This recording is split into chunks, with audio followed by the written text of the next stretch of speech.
The following is produced by 5 Star Productions USA, which is solely responsible for its editorial content and is sponsored in part by a grant from Paul Mitchell Salon Hair Care.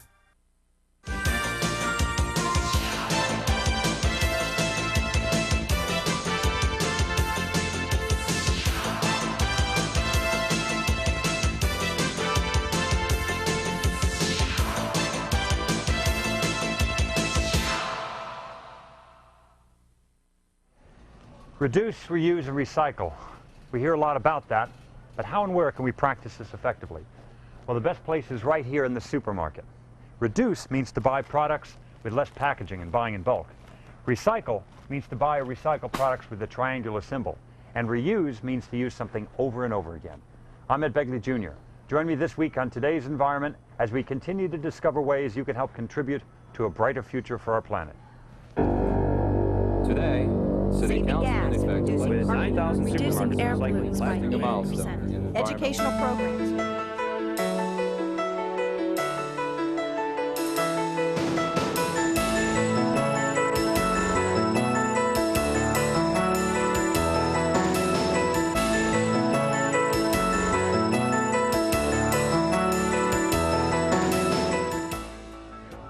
You can make a big difference to the environment when you do laundry by following 3 simple steps.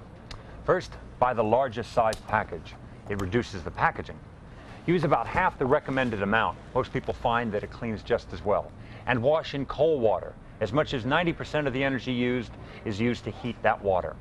Next, we'll explore another way someone is making a big environmental difference. There are more than 88,000 miles of shoreline in the lower 48 states. From the rugged coast of the Pacific Northwest to the Florida Keys, there are an uncounted number of beautiful beaches. Aside from providing habitat for birds and marine life, they offer recreational opportunities for swimmers, surfers, and sailors. During peak seasons, people come in droves to enjoy a day at the beach. However, this large influx of people has raised havoc with the fragile environment. Beaches have become littered with cans, bottles, and other trash left by careless people. Commercial development, storm sewer runoff, and sewage plant discharges pose even a bigger problem. In some places, the water is so polluted that it poses a serious threat to public health and marine life. Even more alarming is the fact that these problems are not restricted to large population centers. Floating garbage, pushed by wind and current, is now turning up on deserted beaches in even the most remote areas. With support from business interests, many private groups are engaged in beach and water cleanup projects. Janssen, a leading manufacturer of swimwear, has taken a leadership position in this effort. With a program dating back to the 1920s, it is actively involved in promoting clean water by sponsoring various activities and events.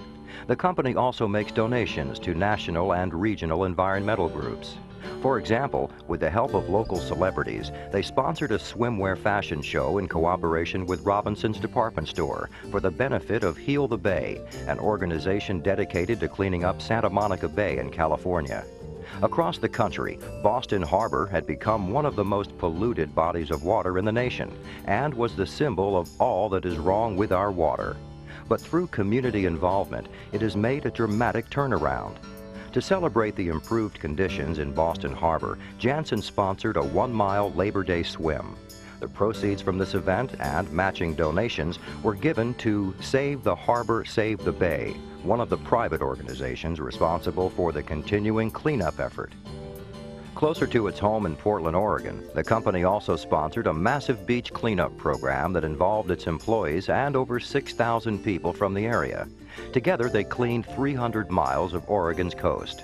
Working in teams of up to 100 people, covering from 1 to 3 miles of beach, they picked up every piece of trash and litter that could be found, using special scoop nets. In addition to removing the material, the volunteers kept detailed records of what they collected and where it was found. For example, they counted every cigarette butt and gum wrapper. This raw data was then sent to the Center for Marine Conservation in Washington, D.C., where computers were used to help track down the original source. Following up on the smallest clues, they were able to trace some items to specific ships that were illegally dumping garbage at sea.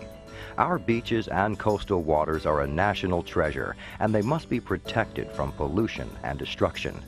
To do so is not a one-time effort, but rather a continuous job. It requires commitments from government, industry, and private organizations. But most of all, it requires the help of all the individuals who use our beaches. Many products are made with plastic containers. When you turn over a plastic container, you see a number inside the 3 recycling rings. This number shows us the type of plastic it is made from. Of the 7 possible numbers, only number 1 and number 2 are widely recycled. Make an extra effort and think about recycling the next time you buy a product. Here's another good environmental solution. The United States government is trying to rectify a problem caused by the development and production of nuclear weapons and waste discharge practices. Since modern technology has revealed the potential hazards, the government has undertaken a massive cleanup effort of the affected areas. Uranium, plutonium, and other hazardous materials have seeped into soil and groundwater, making it, in some areas, unsafe for human exposure. Right now, Bradtech, a company specializing in chemical treatment processes, is introducing new patented technologies for the U.S. government and its contractors. Bradtech has 2 processes which will remove contaminants from soil and groundwater and leave behind the least amount of waste. In this laboratory demonstration, a beaker of uranium-contaminated soil and water are mixed. A small amount of Acticon liquid is added to the solution. The uranium dissolves from the soil into the solution. A small sample is removed and tested. The liquid turns blue, indicating the uranium has been dissolved. Next, MagSep particles are added to the solution. These are specially designed particles which incorporate a magnetic core and adsorbing materials. The particles adsorb the uranium only and can then be removed magnetically. Again, the solution is tested for uranium and none is present. The solution of particles and soil pass over a magnet. The magnet grabs the MagSep particles. The particles are dissolved in acid. The solution turns yellow, indicating the release of uranium. Acticon is a process used to remove radioactive contaminants from dirt without having to dig and transport the soil. The solution is sprayed right on top, then mixed to dissolve radioactive materials like uranium. To make sure the solution reaches only the contaminated dirt, a barrier is placed around and below the area to be treated. The solution captures the waste and is pumped out through pipes where magnetic particles are injected into the fluid. This is called the MagSep process. The tiny magnetic particles absorb the contaminants and are drawn out of the solution by a large magnetic filter. The filter is flushed periodically and the uranium taken from the particles is recycled or disposed of in special containers. The magnetic particles are then reused to collect more uranium waste. While this process has not been implemented at an actual contaminated site, the technology to clean up radioactive material exists and is expected to be used within the next 2 years. After the land is treated, vegetation will be planted to restore the area to its natural condition and prevent soil erosion. Dangerous contaminants are not limited to radioactive materials or government sites. Nitrate, a hazardous chemical, is found in many fertilizers. Many of us have nitrates in our own backyard, polluting our groundwater, and don't even know it. Bradtech has devised a system that takes harmful nitrates and transforms them into nitrogen and oxygen, making them totally non-hazardous. Nitrates found on Department of Energy sites or in industrial waste can also be destroyed this way. Based on initial experiments and data from Bradtech, we are very optimistic that it will allow the Department of Energy to do particular remediation operations faster, better, cheaper, and safer. Although the government has 30 years to complete the cleanup, much work is going on already, with major projects beginning as soon as 1995. About 1/2 of all cardboard packages in supermarkets are now made from recycled paper. You can tell by the gray background on the recycling logo. Products like cereal, rice, and snack items are made from recycled cardboard boxes. Coming up, let's look at another positive approach to help the environment. When the history of the 20th century is finally written, the automobile will rank near the top of the list of inventions that changed America the most. The car has made us a highly mobile society. It gave us independence to travel at will. It provided jobs for millions of people. And it sparked industrial growth. However, these benefits didn't come without a cost because the modern car also brought with it some serious environmental problems. Among them is the safe disposal of used tires. How big is this problem? Consider that for the 5-year period from 1986 to 1990, more than 1.2 billion car and truck tires were scrapped. On an average, that translates to almost 1 tire per year for every man, woman, and child living in the United States. And the problem is far from full resolution. Many of these tires have been placed in landfills, but because of diminishing capacity at these sites, this is not a viable solution to the problem. Still, more are being stockpiled in huge storage areas covering hundreds of acres. Here, they pose a serious fire and environmental hazard.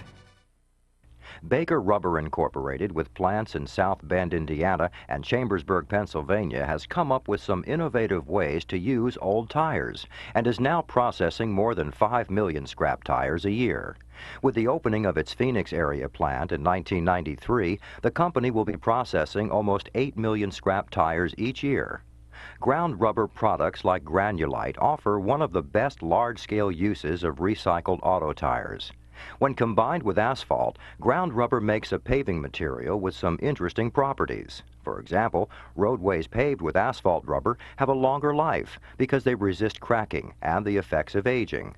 In support of this effort, President Bush signed the Intermodal Surface Transportation Efficiency Act into law in December 1991.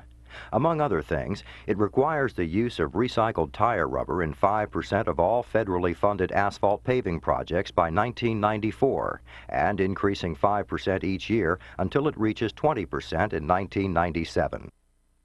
The first step in the recycling operation is to shred the tires into small pieces. Using a process developed by Baker Rubber, the steel and fabric in the tire chips are separated from the rubber. The rubber is then ground into various particle sizes for different applications.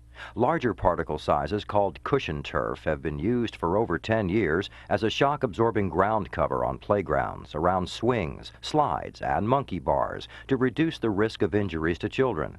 More finely ground granulite particles are used to make slow-leaking soaker hoses, components for lawn and garden equipment, and indoor-outdoor tiles that improve safety around pools and patios.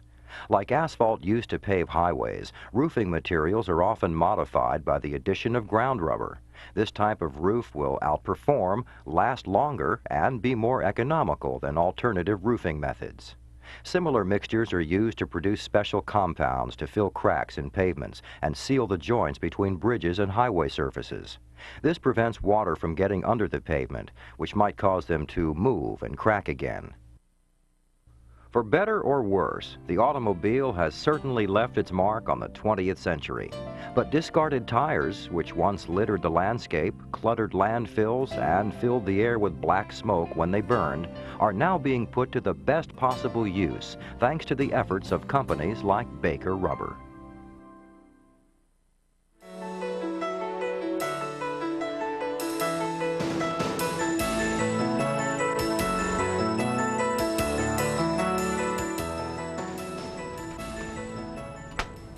Aerosol sprays, although they no longer contain the CFCs or chlorofluorocarbons that damage the ozone layer, their hydrocarbon propellants can still contribute to air pollution. The best alternative is to use pump sprays instead. Today's Environment explores another environment-saving solution. New discoveries and inventions are constantly improving our living conditions and way of life. But like the discovery of fire by prehistoric man and every invention since, these new technologies don't come free. They all have an impact on the environment. To illustrate, let's take a look at electricity. In little more than 100 years, it has completely transformed the way we live. We depend on it so much that when we lose power, everything comes to a grinding halt. In the quest to meet the demands, electricity is produced by nuclear fission and burning fossil fuels. In addition, hydroelectric plants provide an alternate source of energy. Of all these, hydroelectricity stands out, relying on the force of cascading water. This low-cost renewable source of power is the most friendly to the environment. Take, for example, the Washington Water Power Company, which operates 9 hydroelectric plants in the inland northwest of Washington, Idaho, and Montana. The company's Cabinet Gorge Dam on the Clark Fork River blocked kokanee salmon in Lake Pend Oreille from a portion of their traditional spawning grounds. While there was no immediate impact on the kokanee fishery, numbers began to decline 15 years later as a result of several fishery management actions and the cumulative effects of timber harvest, land development, and hydroelectric power generation. In 1982, the State Fishery Management Agency, Idaho Fish and Game Department, determined a kokanee hatchery would be the best tool to restore and enhance the fishery. Washington Water Power cooperated with state and federal agencies to build the kokanee hatchery at Cabinet Gorge. Now, when the kokanee swim upstream to spawn in late November and early December, they're intercepted and spawned at the hatchery. The eggs are removed by hand, fertilized, and placed in an incubator where the water temperature is closely monitored and controlled. During March and April of the following year, the eggs hatch, but fish are kept in the hatchery until July. By delaying their release until the plankton in Lake Pend Oreille peaks, more fish are able to survive naturally.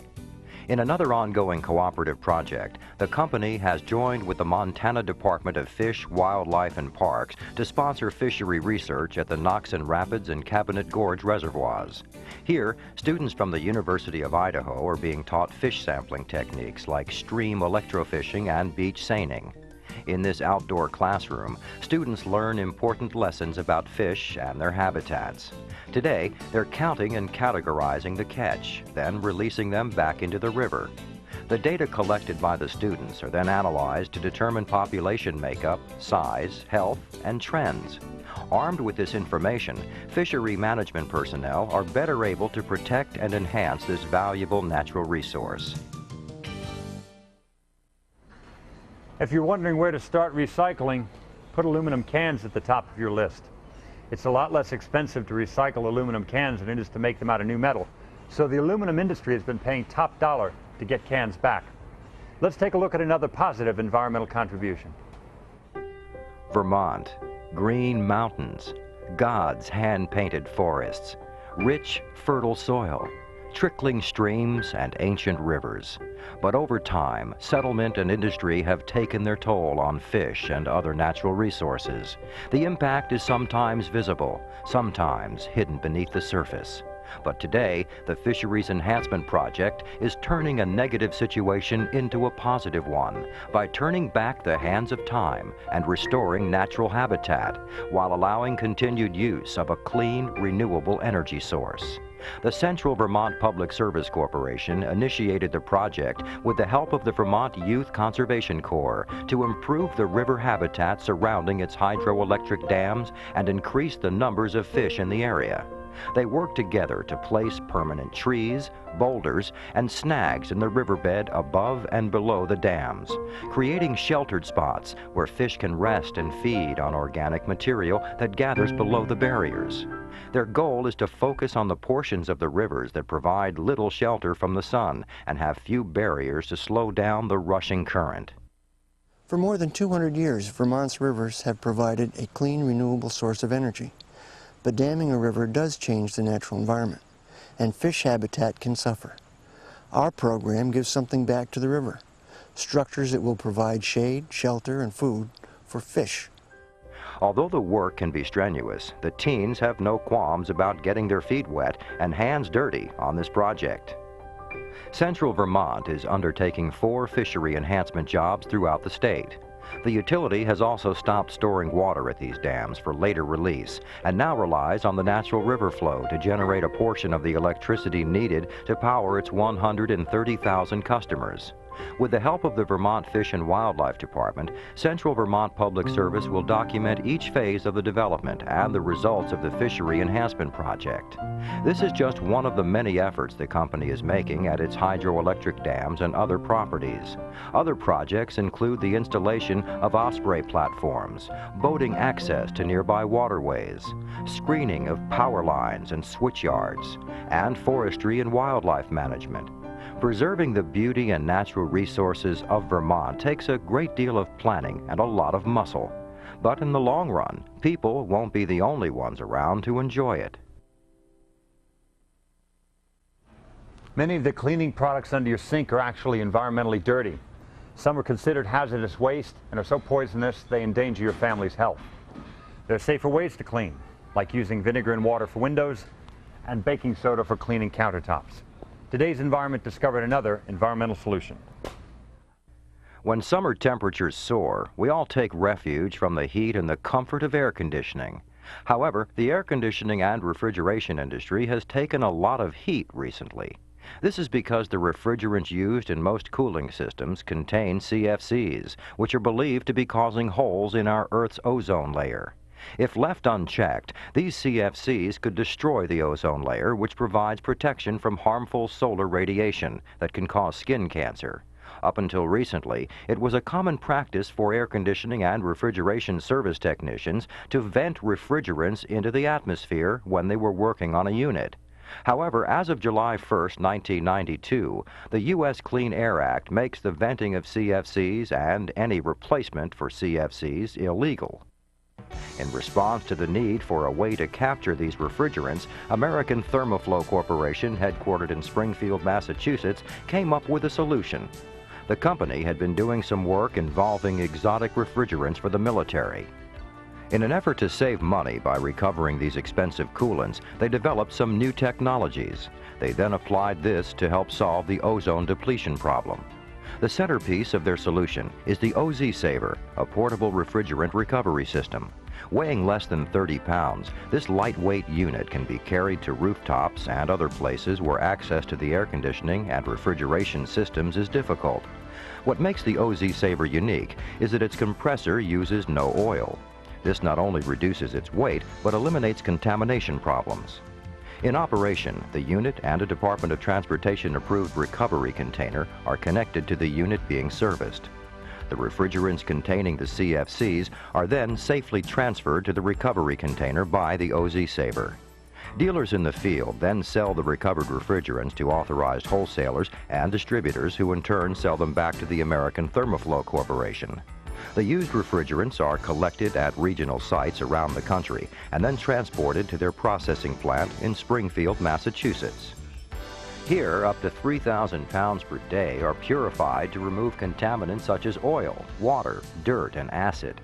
The recycled refrigerants are then tested for compliance with federal standards and packaged for resale. This program addresses all aspects of the problem. It involves the equipment and technology to safely recover refrigerants in hard-to-reach places. It provides an efficient collection and distribution network. And it includes a process to recycle refrigerants, thereby reducing the need to manufacture more from virgin chemicals. Researchers are seeking out alternatives to destructive CFCs and cooling systems. Knowing that recovery and recycling technology will be applicable for years to come, you can expect companies such as American Thermoflow Corporation to lead the way. Mr. B, what would you want, sir? Paper, plastic? Paper or plastic? That's one of the last decisions you make when shopping. Many paper and plastic grocery bags are recyclable, and some stores offer recycling bins for depositing your plastic bags. Try these. But the best answer is to bring your own shopping bags to the store with you. By using them, you'll be saving hundreds of plastic and paper bags a year. Remember, when you buy items at the supermarket, you are sending a message to manufacturers and telling them what you will and will not buy. They won't make it if you don't buy it. But next time you're in the supermarket, think about the environment when you choose what to buy. The power is yours. Use it to help promote safer products for our environment. I'm Ed Begley Jr. Join me next week as we explore more environmental solutions on Today's Environment. Thanks.